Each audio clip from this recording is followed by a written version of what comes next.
Baik, Assalamualaikum warahmatullahi wabarakatuh. Perkenalkan, nama saya Bangkit Maisdian Swanto dari Fakultas Ekonomi dan Bisnis Universitas Muhammadiyah Pringsewu Lampung. Di sini saya akan menerangkan sedikit tentang laporan manajerial.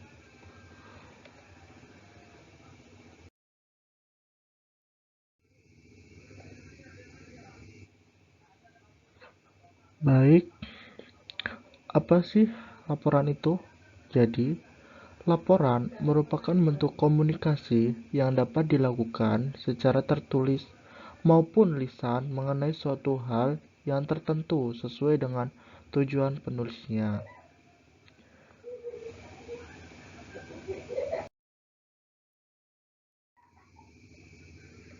Dan apa sih laporan manajerial tersebut?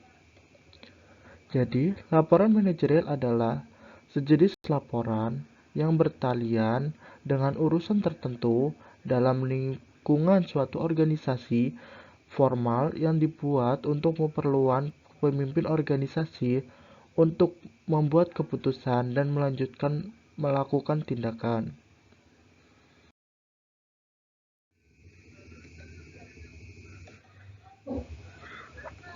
Baik, di sini ada fungsi sebuah laporan. Fungsi sebuah laporan itu terdapat 4 poin. Yang pertama yaitu sebagai sarana komunikasi vertikal. Salah satu sarana komunikasi antara atasan dengan bawahan yang paling tepat yaitu laporan. Melalui laporan, pihak bawahan dapat menginformasikan berbagai kegiatan dan masukan berupa ide atau gagasan terhadap sebuah permasalahan. Sedangkan pihak pemimpin dapat memperoleh berbagai data dan informasi yang kemudian diolah, dikembangkan, serta digunakan untuk pertimbangan pengambilan keputusan serta perencanaan lebih lanjut. Selain itu, pemimpin juga dapat memberikan penilaian terhadap permasalahan dan kinerja bawahan. Dengan demikian, laporan menciptakan komunikasi antara atasan dan bawahan maupun sebaliknya. Poin kedua yaitu sebagai alat pertanggungjawaban.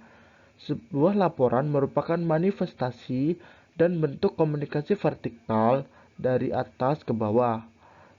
Sebagai bentuk pertanggungjawaban terhadap wewenang yang telah diberikan oleh atasan, laporan merupakan alat yang paling tepat untuk mempertanggungjawabkan kepercayaan dan wewenang yang telah diberikannya.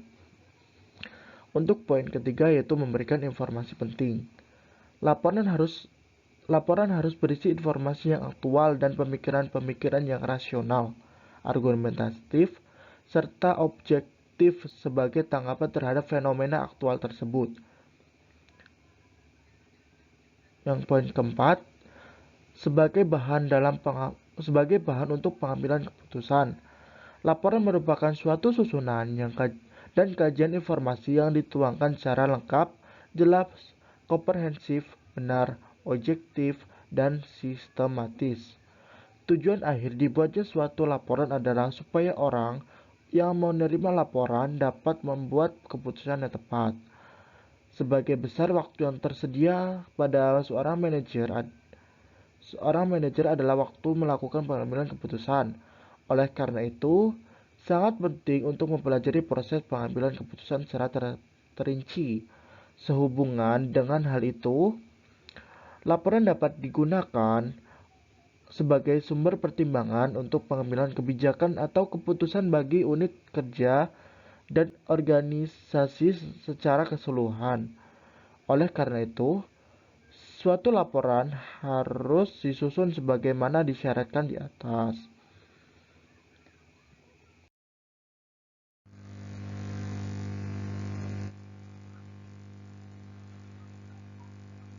Baik, di sini ada syarat atau kualitas yang harus dipenuhi sebuah laporan manajerial. Yang pertama yaitu kecermatan. Jadi, saat kita membuat suatu laporan harus sesuai dengan kondisi yang ada di sebuah lapangan. Jadi, saat kita membuat laporan itu harus berupa fakta. Yang kedua yaitu ketepatan waktu atau timeliness. Jadi, saat kita menulis sebuah laporan harus selesai pada waktu yang tepat karena dapat mempengaruhi kualitas laporan tersebut. Yang ketiga yaitu kecukupan.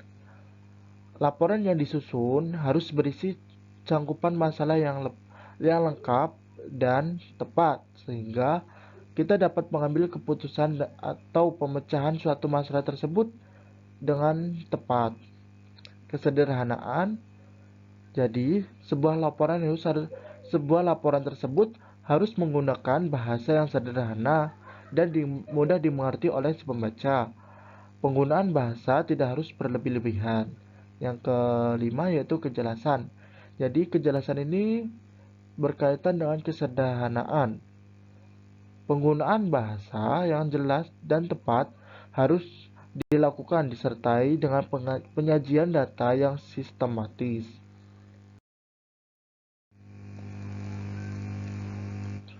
Baik, di sini terdapat jenis-jenis laporan. Yang pertama itu berdasarkan waktu penyampaian. Terdapat 2 poin yaitu laporan rutin dan laporan insidental. Laporan rutin merupakan laporan yang dibuat secara rutin menurut waktu tertentu, misalnya harian, mingguan, bulanan, ataupun triwulan. Biasanya, laporan ini berupa informasi yang dengan pelaksanaan aktivitas pada satuan organisasi tertentu. Poin kedua yaitu laporan insidental. Laporan ini dibuat dengan waktu yang tidak terjadwal tetap. Poin laporan bagian kedua yaitu berdasarkan cara penyampaian. Terdapat 3 poin yaitu laporan lisan, tertulis, dan laporan visual.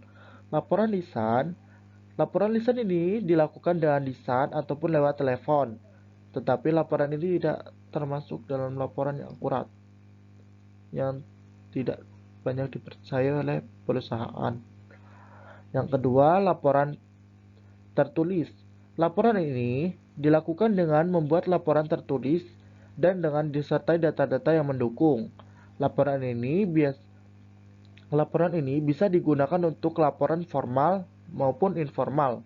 Harapan dengan laporan ini adalah informasi yang disajikan lebih terstruktur dengan analisis yang mendalam.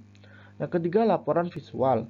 Laporan dengan menggunakan gambar, entah lukisan, foto, film, slide, dan lain sebagainya.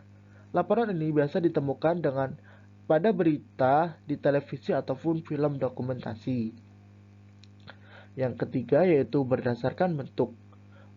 Terdapat 3 poin di sini yaitu laporan bentuk surat, formulir, maupun karangan atau naskah.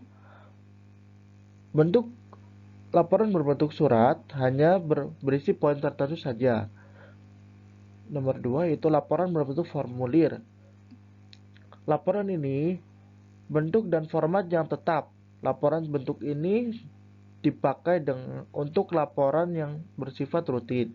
Yang ketiga, bentuk laporan berbentuk karangan atau naskah. Laporan ini untuk kepentingan formal, misalnya skripsi, tesis, disertai dengan feasibility study.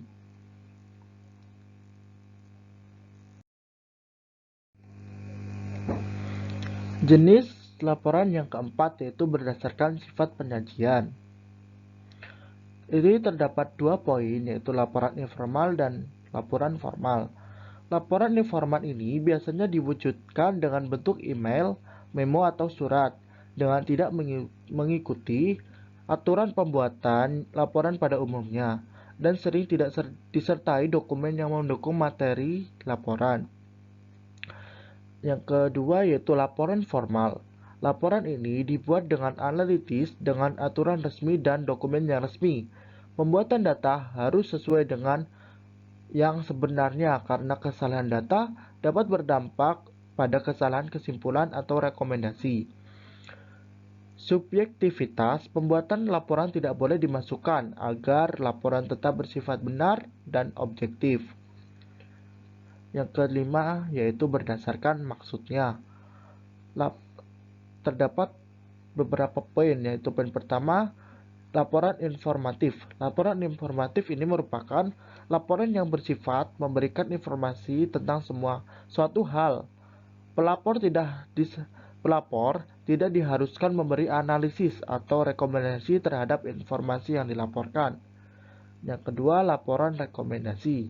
Laporan ini berisi informasi yang menyatakan pendapat si pelapor berupa penilaian atau tindak lanjut dari penilaian terhadap suatu hal secara sekilas. Yang ketiga, laporan pertanggungjawaban. Laporan ini merupakan laporan kepada atasan yang berisi mengenai laporan kinerja kegiatan tertentu yang meliputi proses, keberhasilan atau kegagalan, faktor penghambat, dan pendukungnya. Yang keempat yaitu laporan analitis. Laporan ini berisi selain informasi juga memberikan sumbangan pemikiran terhadap pemimpin berdasarkan analisis yang mendalam. Yang kelima yaitu laporan perkembangan. Laporan perkembangan ini berisi laporan kemajuan, pelaksanaan suatu program atau kegiatan. Laporan ini juga berupa evaluasi pelaksanaan suatu program dan mengetahui sejauh mana kegiatan sudah dilaksanakan atau dampak yang dihendaki dan tidak dihendaki untuk perencanaan selanjutnya. Yang keenam yaitu laporan studi kelayakan. Laporan ini dibuat berdasarkan adanya permasalahan khusus dan permecahannya. Laporan ini menganalisis secara mendalam guna mengambil keputusan atas dasar penilaian layak dan tidak layaknya suatu laporan. Isinya juga disajikan alternatif solusi dan kemudian dievaluasi guna menentukan pilihan yang terbaik dari berbagai alternatif.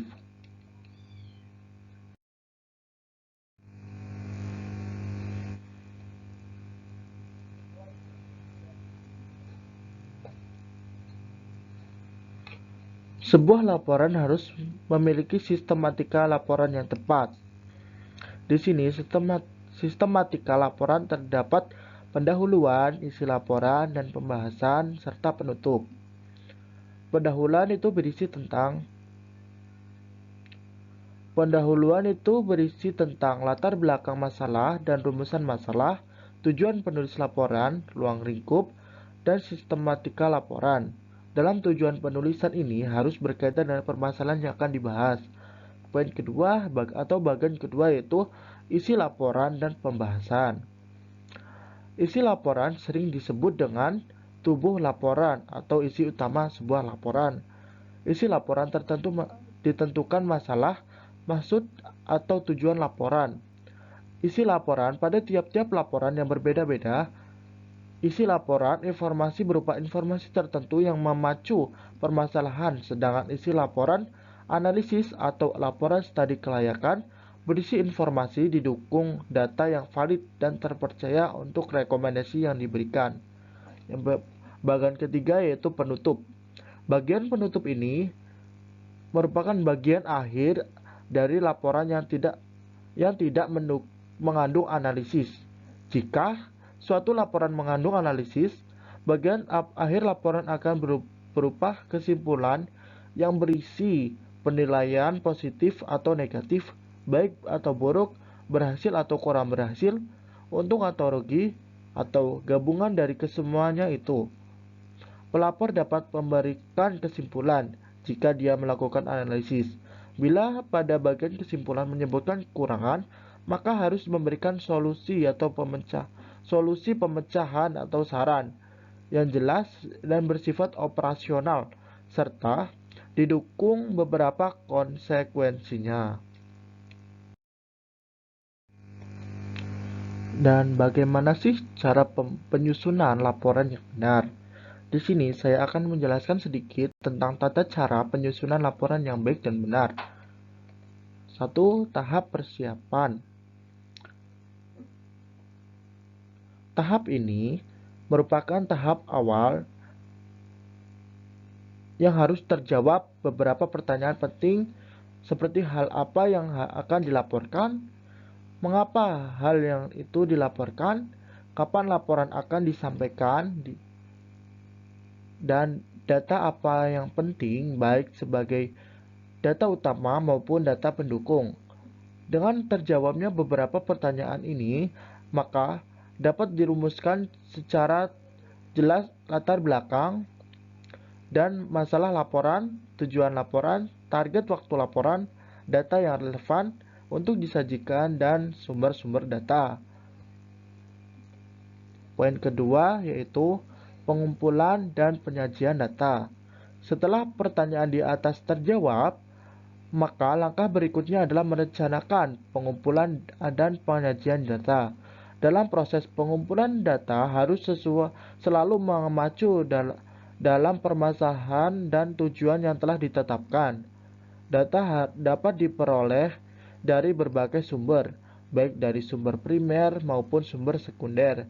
Sumber-sumber primer ini antara lain wawancara, hasil diskusi, hasil pengisian daftar pertanyaan atau kuesioner, dan hasil observasi langsung. Sedangkan sumber-sumber data sekunder diantaranya adalah data hasil perjalanan dinas pemimpin dan akomodasinya, data yang dihimpun dari sebuah hasil rapat, buku-buku pedoman baik pedoman organisasi maupun pedoman kerja, surat keputusan dan peraturan lainnya, serta data yang ada di dalam organisasi yang tergantung pada materi yang dibahas, seperti data tentang kepegawaian dan data keuangan. Setelah dikumpulkan, kemudian data ini dikelompokkan, data mana yang menjadi bahan utama dan data pendukung atau penunjang. Yang ketiga itu sistematika laporan. Tahap berikutnya adalah menentukan bagian-bagian utama laporan atau lazim, disebut sistematika laporan. Kemudian sub-sub bagian laporan yang nantinya akan dijabarkan lebih lanjut dalam kalimat-kalimat. Yang keempat atau yang terakhir yaitu penulisan laporan. Pada tahap penulisan laporan harus memacu pada sistematika yang telah ditetapkan sehingga laporan tersebut dapat disajikan secara runtut, mudah dipahami, dan mudah dibaca. Oke guys, terima kasih telah menonton video ini. Jangan lupa like, comment, and subscribe channel saya. Bu Asih membeli mangga. Mangga itu diberikan Pak Somad. Terima kasih sudah menonton saya. Semoga ilmunya bermanfaat. Saya akhiri, wabillahi taufiq wal hidayah. Wassalamualaikum warahmatullahi wabarakatuh.